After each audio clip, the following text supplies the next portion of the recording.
नमस्कार। हमारे YouTube channel Chetan institute of education में प्रतिदिन की तरह आपका आज फिर से स्वागत है। हम लोग धीरे धीरे सीटेट के कठिन प्रश्नों की तरफ बढ़ते बढ़ते धीरे धीरे एक एक करके पॉइंट को हम समाप्त करते जा रहे हैं।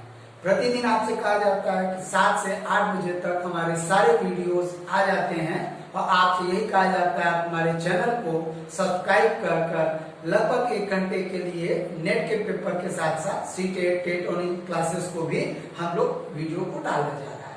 साथ ही साथ जैसे कल के मैंने वीडियो में बताया कि हम लोग बीटीसी के क्लासेस को रेगुलर क्लासेस को प्रोवाइड करने वाले यूट्यूब के बहुत कम चैनलों की श्रेणी में आते हैं। इसलिए आपसे ये भी कहा जाता है यदि आप बीटीसी की क्लासेस कर रहे हैं और बीटीसी में 2nd और 3rd सेमेस्टर में आपके किसी वजह से आप ऑनलाइन क्लासेस नहीं ले पा रहे हैं तो उनको पूरा एक सीरीज के रूप में लेकर के आ रहे हैं और लगभग सभी कठिन प्रश्नों को टच करने की कोशिश किया जाएगा।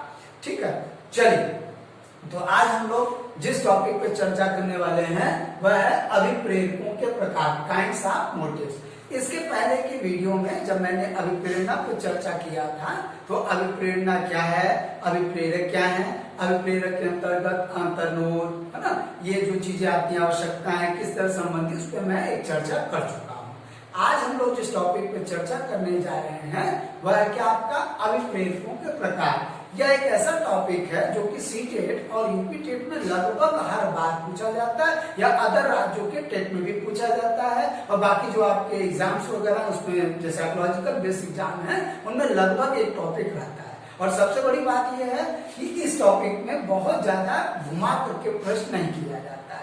तो फिर भी आपको आज क्या करूंगा मैं कि एग्जाम्पल के माध्यम से एक एक एग्जाम्पल को लेकर समझाने के कॉन्सेप्ट को समझाने की कोशिश करूंगा और सारे कॉन्सेप्ट को आपको मैं क्लियर करने की कोशिश करूंगा। तो आइए देखा जाए तो अभिप्रेरकों के प्रकार। तो अभिप्रेरकों के प्रकार को ज्यादातर क्या है कि 3 वर्गीकरण के अंतर्गत देखा जाता है और बाद में लगभग माना जाता है कि सभी प्रेरकों को प्रायः 2 ही भाग में आंतरिक और बाह्य अभिप्रेरक के रूप में क्या किया जाता है, बांट दिया जाता है। तो आइए देखा जाए कि किन लोगों ने कौन कौन से अभिप्रेरकों के प्रकार बताए हैं। तो मास्लो के अनुसार जन्मजात एवं अर्जित अभिप्रेरक 2 प्रकार के अभिप्रेरक हैं।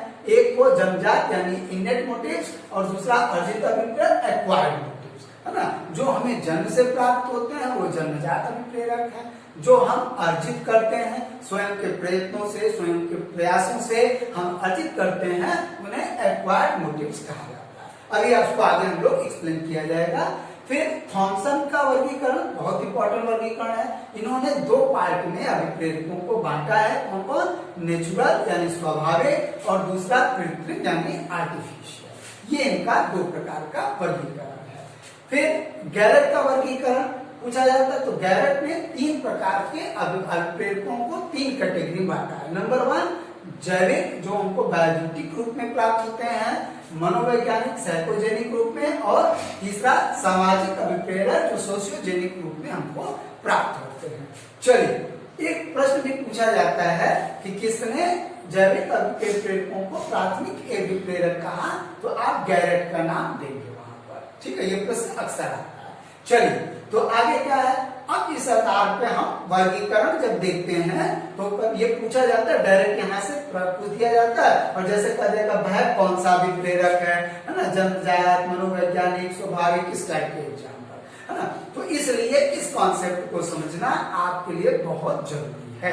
अभी जैसे वहां पे आप देखेंगे ना कई चीजें एक साथ आ, जैसे प्रतिष्ठा यहाँ पे भी आ जाती है, प्रतिष्ठा यहाँ पे वाले अभिप्रेरक में आ जाता है। तो इसलिए प्रश्नों को बनाते समय बहुत सावधानी से ध्यान में रखा जाता है। आपसे उम्मीद की जाती है कि केवल आप अभिप्रेरकों को समझिए और कौन सा अभिप्रेरक किस कैटेगरी में आता है यही आपसे प्रश्न पूछा जाता है। तो आइए देखा जाए तो जन्मजात अभिप्रेरक यानी वो अभिप्रेरक जो हमें जन्म से प्राप्त होते हैं बाय बर्थ। तो इसमें कौन कौन है, भूख, प्यास, निद्रा, विश्राम है ना। भाई पानी पीना जो क्या है, भूख जब बच्चा जन्म लेता है तो उसे कोई बताता नहीं है कि वो भूखा है क्या, वो क्या है, वो अपने भावनाओं को स्वयं से प्रकट करता है। प्यास इसी प्रकार व्यक्त करता है, वो करके तो माँ बाप जान जाते हैं, उसको सोना कोई नहीं बताता है तो क्या करता है वो अपने कार्यों को और इसके माध्यम से क्या करता है स्वयं अभिप्रेरित होता है। आगे अर्जित अभिप्रेरक जो इसके थोड़ा सा उलट, जो हम स्वयं के प्रयत्नों से प्राप्त करते हैं,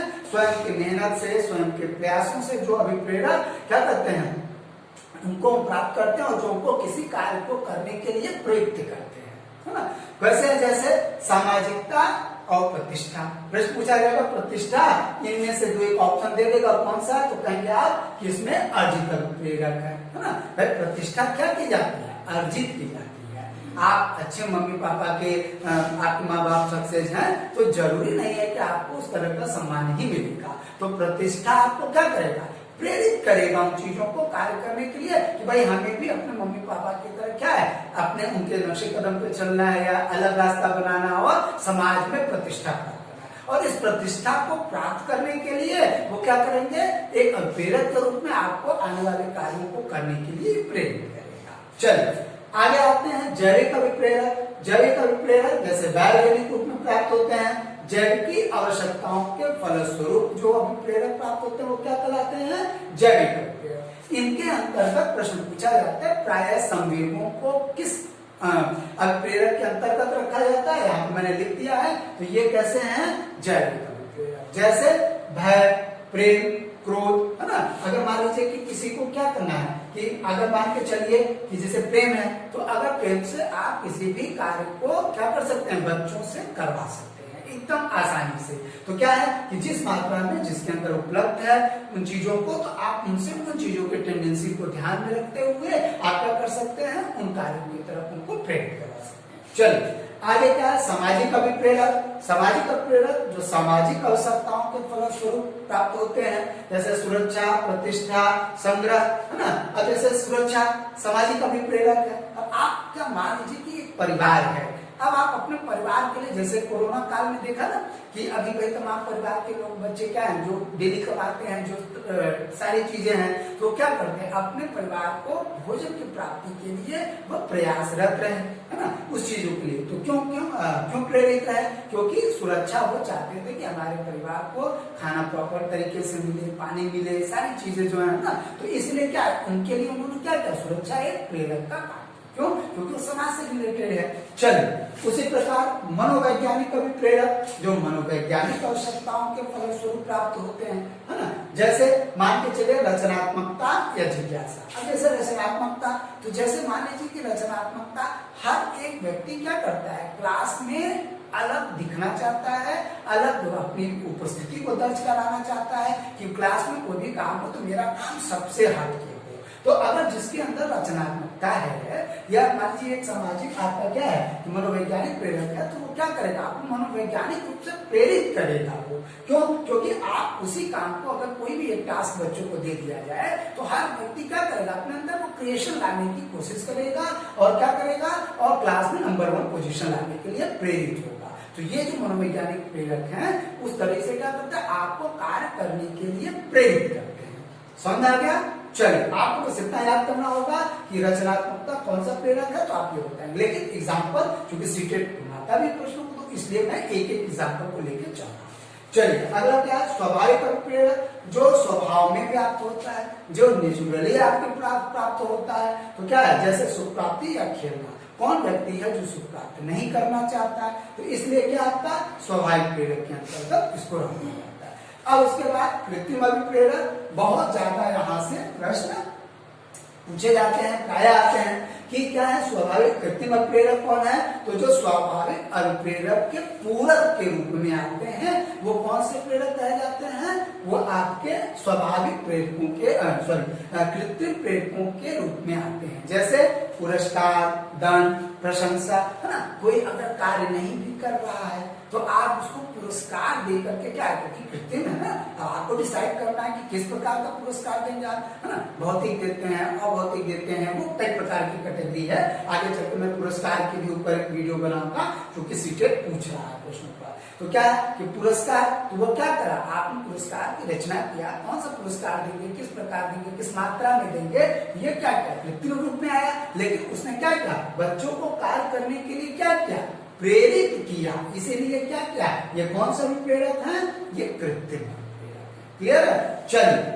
आगे प्राथमिक अभिप्रेरक। देखिए दैहिक आवश्यकताओं से जो संबंधित प्रेरक हैं वो कौन से प्रेरक कहलाते हैं? वो आपके प्राथमिक अभिप्रेरक कहलाते हैं। जैसे भूख, प्यास, निद्रा, सेक्स आदि क्या है? ये आपके प्राथमिक अभिप्रेरक है। इसके अतिरिक्त में जो मनोवैज्ञानिक आवश्यकताओं से संबंधित है, डॉट कर दिया यहाँ जगत कवि कारण, मनोवैज्ञानिक आवश्यकताओं से संबंधित है, जैसे जिज्ञासा, प्रतिष्ठा, स्वीकृति, है ना। कभी कभी बहुत ज्यादा किताबों में या कई जगह तो उलझा दिया गया है, कॉन्सेप्ट भी आपको उलझाया जाता है कि प्राथमिक अभिप्रेरक और लगभग जन्मजात अभिप्रेरक सेम नजर आते हैं। जब प्रश्न स्वाभाविक है तो देखिए प्राथमिक अभिप्रेरक और इनमें अंतर ये है जन्मजात और प्राथमिक में कि जो प्राथमिक अभिप्रेरक हैं उसको आप प्रायोरिटी आप देते हैं।